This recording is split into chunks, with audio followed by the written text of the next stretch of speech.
Biden has said that there were indiscriminate bombings taking place. Do you agree?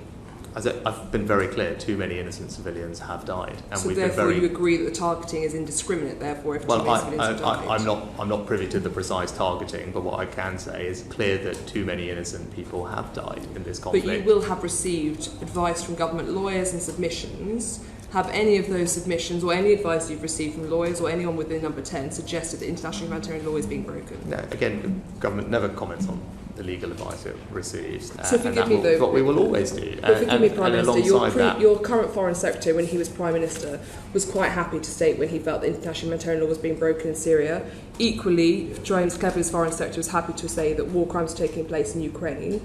So surely there is a precedent that you are able to say, if you believe that too many civilians are dying, that bombings have been indiscriminate and therefore that the principles of necessity and proportionality are not being upheld.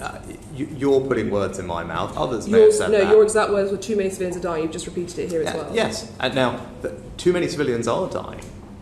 Of course, too many civilians are dying. That is different from saying humanitarian law has been broken. So every civilian, quite where is the frankly, responsibility for too many civilians dying? Every civilian dying is a tragedy. But where does the responsibility sit for that decision making? Sorry? Where does the responsibility sit for too many civilians dying? Well, again, ask Hamas why they embed themselves in civilian populations. I think that's genuinely an extraordinary question. Responsibility for civilians dying. There's two sides to this.